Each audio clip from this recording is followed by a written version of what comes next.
Everybody still there? You still watching? Pay attention. Hey guys, back at it again. Since I'm getting back into the horror movie swing of things, this one's not a horror movie this time, but it's a movie that's sought after by a lot of folks within the horror genre. And it's kind of like a bridge movie, if you will. It melds a lot of different genres all into one movie.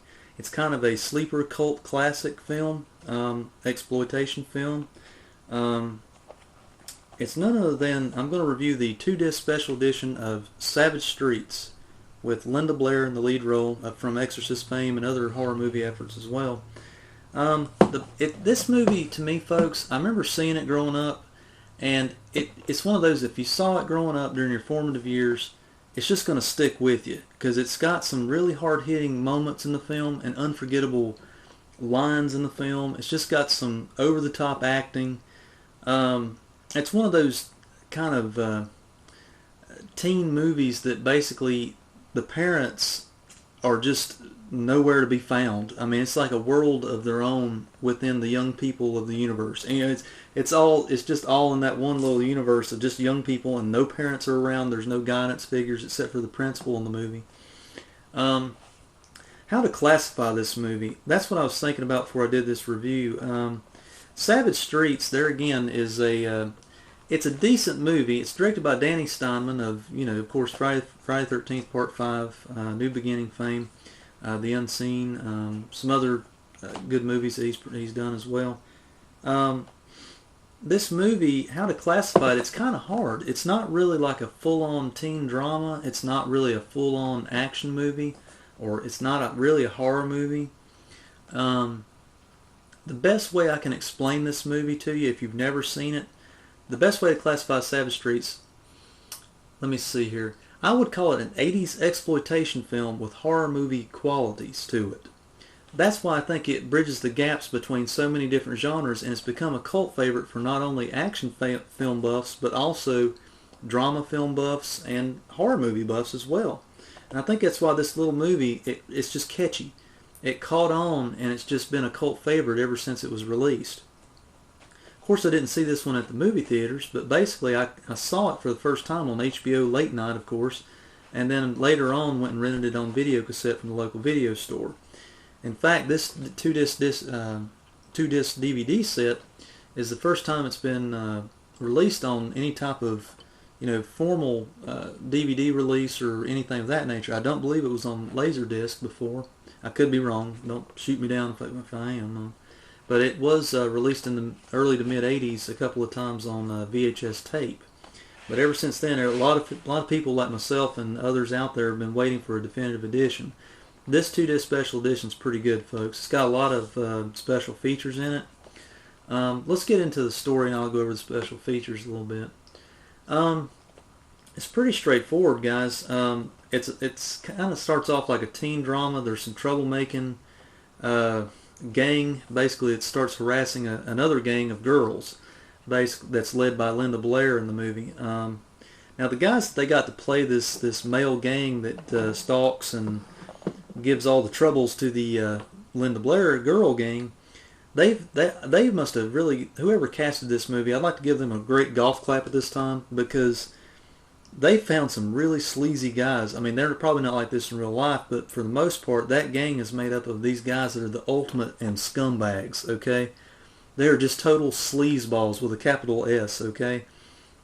They're just over-the-top exploitation style acting. The script is very, very light. It's not a real great script, but it's just all that over-the-top exploitation lines, melodrama going on, and overacting, underacting, goofiness in between the different scenes. Of course, Danny Steinman leans his style. He likes nude women in his movies. There are a couple of scenes of that, but more importantly, it's got those, what I was saying before, it's got those horror movie values in there too, because it takes on a revenge story towards the end of the movie where Brenda starts stalking these bad guys that have given a lot of trouble to her and her younger sister. It kind of turns into more of a female style vigilante revenge story, sort of like Death Wish, where she's actually stalking them. But what's really cool about it, though, and I can't help but admit it, she does it in a cool black jumpsuit with her hair teased up to the moon. She's got this big time crossbow with a scope on it, and she shoots her victims with arrows and sets up bear traps and all kinds of crazy stuff there at the end. But it's got a good showdown in it between them and that. My only gripe about this movie, and it's not to everyone's taste. The only gripe is it has a rape scene confined in this movie. I've just never been big on rape scenes, guys. I don't know why. It's hard for me to watch them, as though it is many folks. But I've never really been I just can't sit through many rape scenes. I usually just fast forward through that part, and because I've seen it before and I know what they're trying to go for in the movie and everything. But that's my only gripe about it. It's just kind of got that over the top style acting that can only be sought from the early to mid 80s there. Got a little special appearance by John Vernon, who you know from as playing the mayor in Dirty Harry, and he's done Outlaw Josie Wells with Clint Eastwood. He's got a lot of these real important roles. He played Dean Wormer in Animal House. He shows up in a couple of scenes in this movie. Of course, Linda Blair steals the show. She's over the top. She's really great in this role. Probably my favorite role that she's ever done. I mean, I like it better than her role in The Exorcist, because I think, that The Exorcist is The Exorcist, but for just a regular, straightforward movie, non-harm effort, this is the one for me. This is the one I like Linda Blair in the best. Outside of that, without giving away too much of the story there, I don't want to give away the story if you've never seen it. I'll go over the DVD details for you here. It's a new high-definition anamorphic transfer. I don't really have a gut feeling this one's going to be out on Blu-ray anytime soon. But the transfer is very good compared to the old VHSs that we had before. It's got new interviews with stars Linda Blair, Linnea Quigley, and all the actors of the movie basically. 3 audio commentaries with the actors, the director of photography, director Danny Steinman. It's a hoot. I don't know why it appeals to me so much. I don't really like directors' commentaries for the most part. But any chance I get to listen to a Danny Steinman audio commentary, it's just an enjoyable experience. I don't know why. He's just this funny old pervy guy, and you just laugh whenever you hear him talk about his movie. He doesn't take anything too seriously, doesn't seem like, and it's just fun. It's got the trailer set from the movie, and I believe it's got some set photos or something like that in there too, maybe some posters. All in all, 2-disc set. I've been very happy with it. It's got great sound, clean soundtrack on it. And speaking of soundtrack, just before I close, like a lot of the 80s movies out there, this movie's got a really catchy soundtrack. Most of the tracks were done by John Farnham, who you'll know from doing soundtracks for other movies to come thereafter.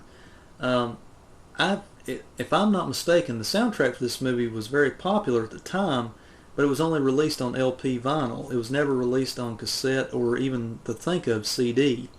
Although I don't think we'll ever see them come back and just re-release it on CD. We all might want to remain hopeful. They might do maybe an iTunes one day on it or something of that nature if there's enough fan base out there that cries enough, and the squeaky wheel gets the grease. They might get a digital download of it one day. Maybe with the Blu-ray if they ever come out with a Blu-ray or something. But folks, just kind of carrying on about it, if you can find the soundtracked album, I really highly advise it. It sounds kind of goofy and kind of nerdy like, but I downloaded most of the tracks off of YouTube or just other places I could find the tracks for the soundtrack, and I made my own CD of it, and I listen to it in my vehicle every once in a while when I'm going to work or coming home. And you just can't help but like the songs. They're kind of tailored to the scenes of the movie. And anytime you listen to the soundtrack for this particular movie, I always think about Linda Blair just kind of gearing up with this crossbow, and she's going to work there. I don't know. It sounds really geeky, but I just really enjoy this movie. I don't know what the appeal of it is really, but it just appeals to me and a lot of other people out there within all the different genres, the different camps. You got the action folks, you got the drama folks, and it's just liked by a lot of people, and I think that's what's really kept this one alive all these years in kind of a sleeper cult status. But anyway, draw your own conclusions. Check it out if you can find it. Get it while you can. I heard this one's going to be going out of print soon, if it hasn't already. 2-disc special edition, Savage Streets with Linda Blair in the lead role. Take care, guys. It's been B. Junior at Endurance Productions. Good day.